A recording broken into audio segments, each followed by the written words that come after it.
4 teenage girls were brutally murdered inside a frozen yogurt shop. Police thought they had solved the case. 4 young men were arrested. Confessions were made. Lives were destroyed. But decades later, DNA revealed a horrifying possibility. They may have had the wrong killers all along.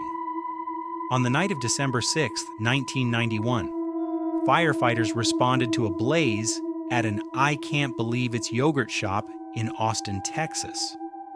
At first, it looked like a normal fire. But once firefighters entered the building, they discovered something horrifying. Inside the shop were the bodies of 4 teenage girls: 13-year-old Amy Ayers, 17-year-old Eliza Thomas, 17-year-old Jennifer Harbison, and Jennifer's 15-year-old sister, Sarah.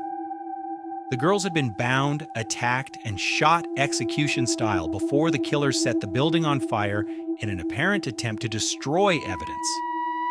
The murders shocked the entire country. Austin residents were terrified. Parents kept children home.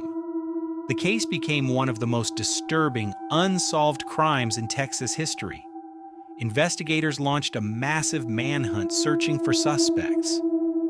Then police believed they had finally cracked the case. Over the years, detectives focused on 4 local young men. After intense interrogation, several confessions were obtained. Authorities claimed the case was solved. The suspects were convicted. But there was one massive problem. There was no DNA evidence connecting them to the crime scene. As years passed, doubts about the investigation began growing. Critics argued the confessions were unreliable and possibly coerced after exhausting interrogations. Then in 2009, everything changed. The convictions were overturned. Suddenly, the horrifying question returned once again. If these men were innocent, then who really killed the girls inside that yogurt shop? For decades, the case remained a nightmare without answers, until 2025.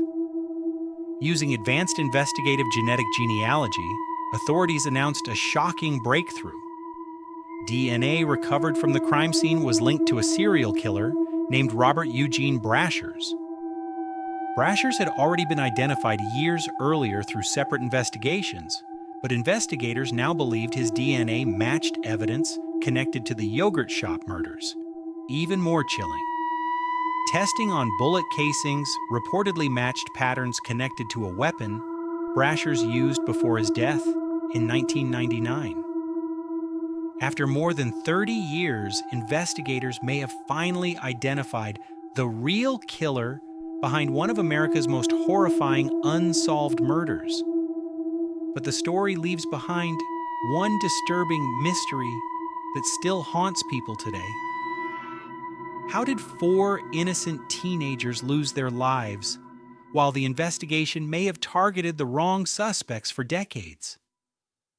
The yogurt shop murders remained unsolved for over 30 years.